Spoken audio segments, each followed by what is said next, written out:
Isang palit lang ng lure, malaki yung epekto.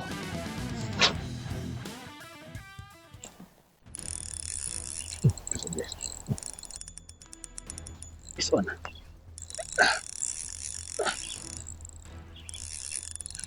Karapat to. Ang lakas.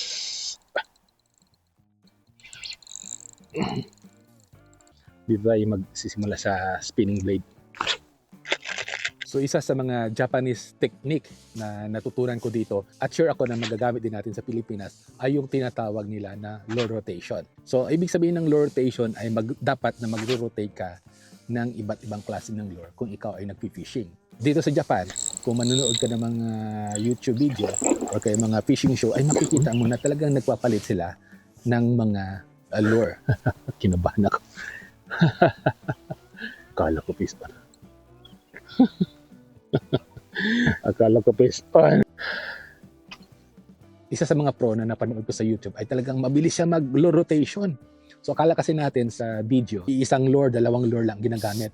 Kaya yung tip natin ngayon na magagamit dyan sa Pilipinas ay kinakailangan nating mag-lure rotation. At yun nga, nag-lure rotation ako, ito yung nangyari. Just like here. Dito tayo sa vibration. Yeah.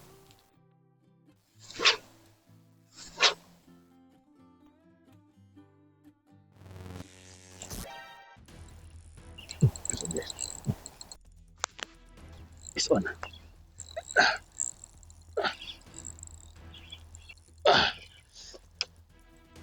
Listen guys. Finally. Karpa. Kinagat niya. Hindi rin makakawala. Ang dali lang. Is on guys. Baba tayo.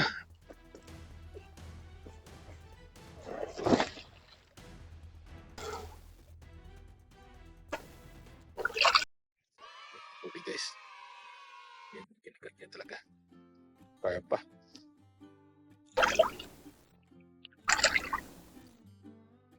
Ano ba ito ni?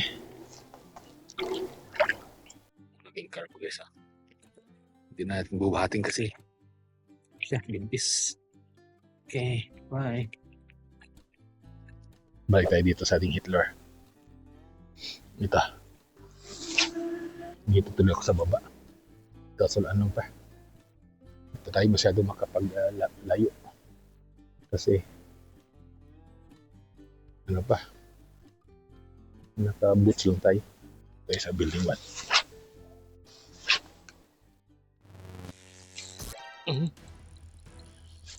Ay, nakawala. Yeah. Sayang guys. Tinakbo niya. Pag ano no, ginano niya yung lure natin na sa abis. Pangalawa na sana yun. Yan, dito tayo sa ating hitler. Try ulit natin dito sa building 3.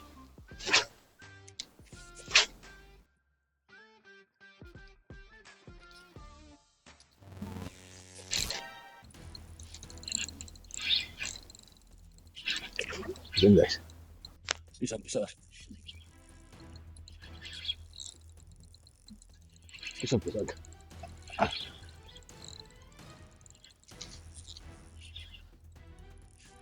Pisang-pisang.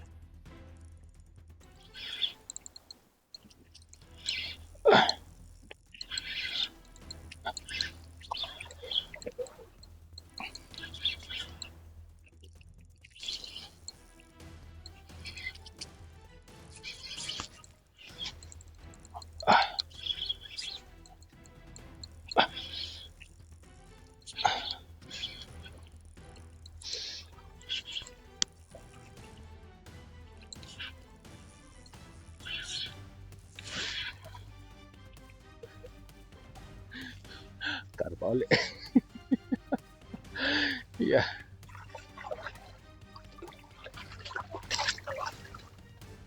Ano ka?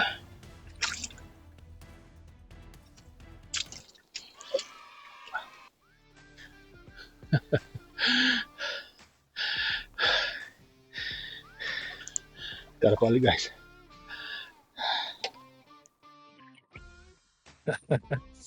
Ayan guys. Yes. Ito yung nasabit. Karpa.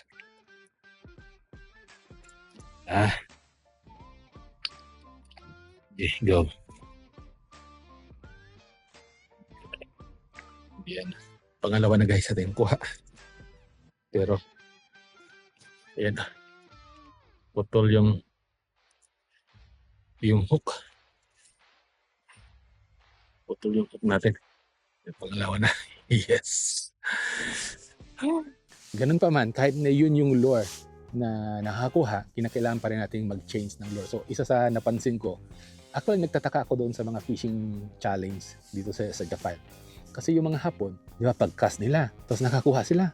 Maya-maya, mag-change sila ng ibang klase ng lure. So yun pala, ang purpose ng kanilang lure rotation na yun ay para makuha nila yung isda na hindi kumakagat doon sa hit lure. So halimbawa, nakakuha na sila ng isda, ng sibas. So ngayon, gagamit sila ng ibang lure.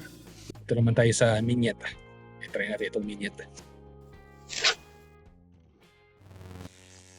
Ay, meron.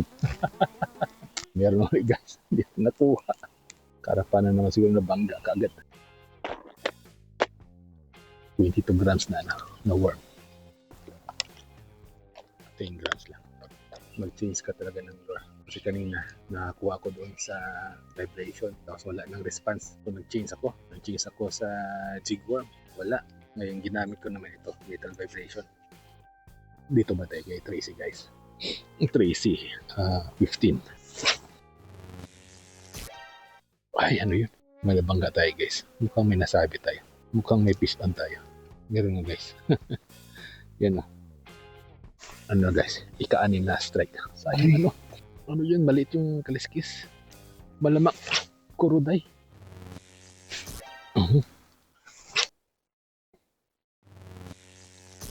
Ayan.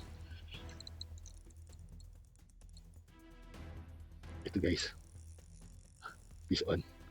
Karpa na naman. Bisa.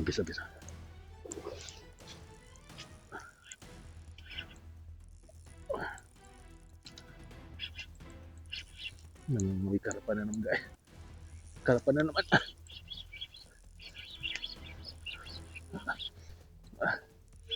Pagod na ako sa karpa.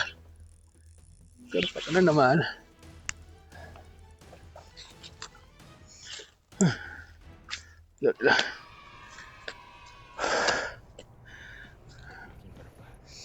Ay, karpa again.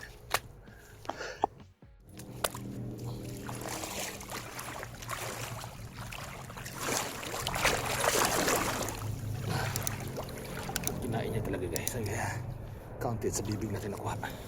Karpa ngayon. Grabe guys.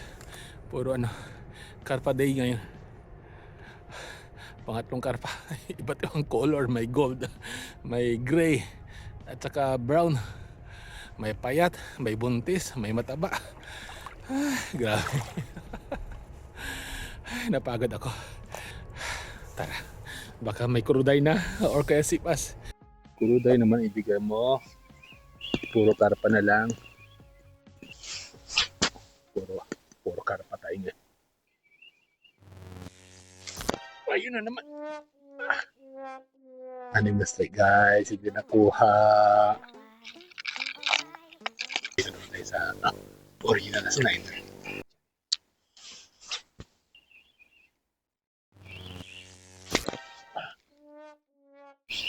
Karpa na naman. Ito. So usually ang nakikita ko sa mga YouTube video, mga Japanese video dito ay pag nakakuha sila ng isda gamit yung vibration, pagpapalit sila ng minnow, iibahin nila para makuha nila yung isda na hindi kumakagat doon sa vibration.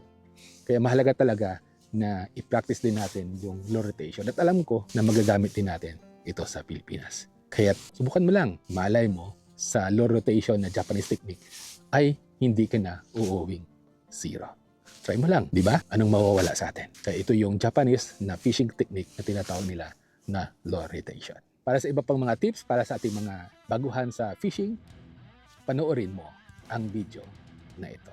At of course, kung gusto mong masundan at matuto pa ng iba't ibang mga techniques at tips, lalong-lalo na yung mga ginagamit ng mga Japanese dito sa Japan na maaring magamit natin sa Pilipinas, mag-follow na. I-click lang ito. Ito si Erwin sa Fishing Sigbin na nagsasabi na ang fishing ay napag-aaralan. Vision. Vision.